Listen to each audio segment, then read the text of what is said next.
Bom dia, gente. Hoje, 22 de abril, eu vim aqui falar com vocês a respeito de uma matéria que saiu na coluna do Correio. O título, inclusive, é Reabrir as escolas, por que não? Né? Nas entrelinhas, reabrir as escolas, por que não? E é interessante a gente falar sobre esse assunto agora. Hoje são 8 horas da manhã. Por quê? Né? Existe uma cobrança muito grande a respeito do trabalho do professor nesse período de aulas remotas. Existe essa cobrança no sentido de que os alunos eles não estão sendo alcançados da forma qualitativa, porque eu não digo nem quantitativa, porque quantitativa a gente tem muito aluno sendo alcançado sim, mas qualitativa mediante esse ensino à distância. Eu não estou aqui para falar que eu sou a favor do retorno ou contra, mas existem pontos a serem discutidos. Inclusive na reportagem aqui, eles falam a respeito da esquerda, da direita. A esquerda não quer que volte às aulas não presencial, a direita quer que volte, mas enfim, a discussão não é essa. Alguns trechos dessa reportagem falam sobre a educação nos outros países, sobre essa parte que ao iniciar a pandemia, na maioria dos lugares, a escola ela foi a última a fechar e a primeira a reabrir. E onde que está o ponto chave aí, se a gente for comparar com o Brasil? Quando que a educação foi prioridade aqui? Quando? Em qual governo a educação foi prioridade? E aí quando a gente pensa que nos outros países a educação foi a última a fechar e a primeira a abrir, qual é a estrutura dessas escolas? Qual é a estrutura? Para muita gente que não sabe, ainda existe escola em Brasília, não estou nem falando dos outros estados não, em Brasília, chamadas de as escolas de lata, que são feitas de containers. Vocês sabiam disso? Nós ainda temos aqui no DF essa realidade. E aí quando a gente pensa num retorno, né? Tem alguns projetos de lei, a gente sabe de todas essas de todo esse papel social que a escola exerce, que tem muitos pais, inclusive o texto é muito bom, eu recomendo que vocês leiam, né, essa coluna lá no Correio. O texto é muito bom, é muito reflexivo, mas aí eu volto a pontuar aqui o que eu estava falando, da escola de lata. O texto coloca aqui que existem muitos pais analfabetos em casa que não tem como dar esse suporte para a criança, para o adolescente, para as pessoas em casa estarem tendo esse ensino de qualidade.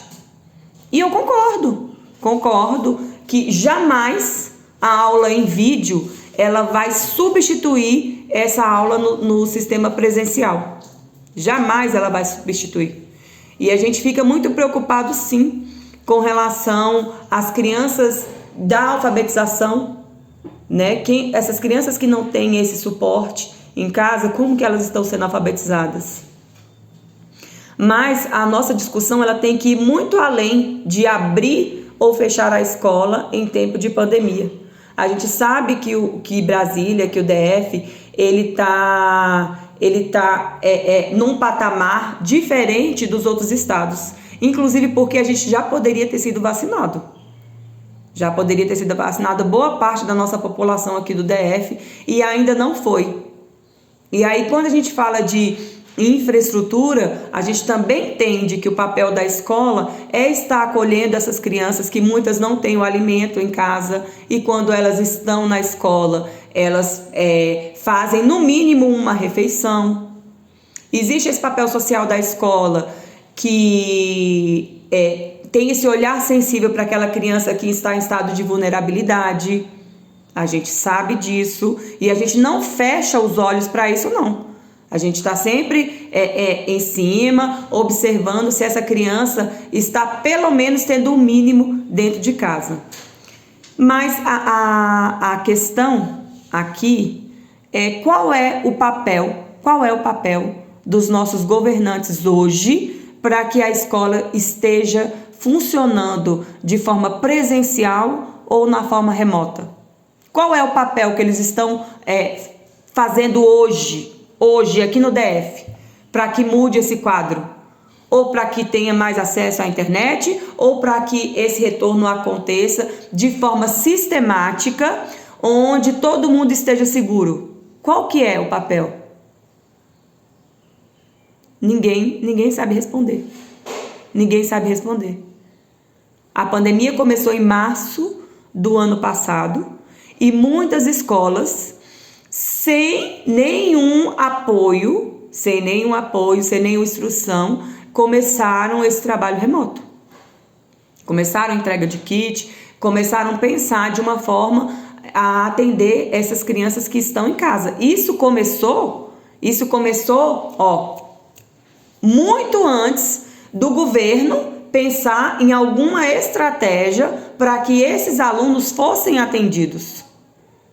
E aí, quando a gente vê essa discussão, onde o maior recesso da carreira do magistério remunerado, o maior isso, o maior aquilo.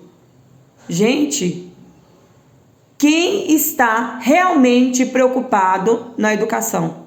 Quem é que está? A esquerda? A direita? O repórter que usa do sensacionalismo para poder ganhar mídia nas redes sociais? Quem é que está preocupado?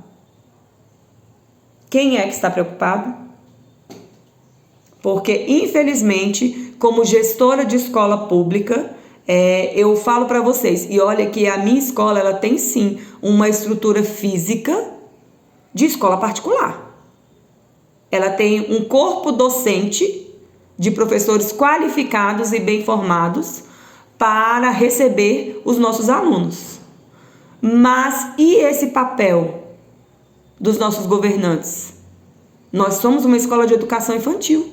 Uma escola de educação infantil onde a gente sabe que as crianças necessitam desse contato presencial, elas necessitam estar na escola para se alimentarem, elas necessitam estar na escola para se desenvolverem, mas qual é o plano do governo para receber essas crianças de forma segura e que estar na escola hoje seja seguro para mim, para os professores, para os alunos e para a comunidade?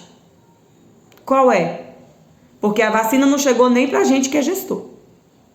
Nós não recebemos o mínimo de material para a segurança nossa dentro da escola. E olha que a gente entrega kit aqui de 15 em 15 dias.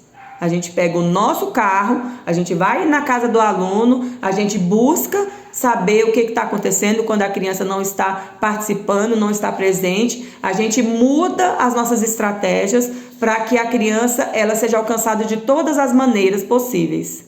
Mas esse seria só o meu papel como gestão?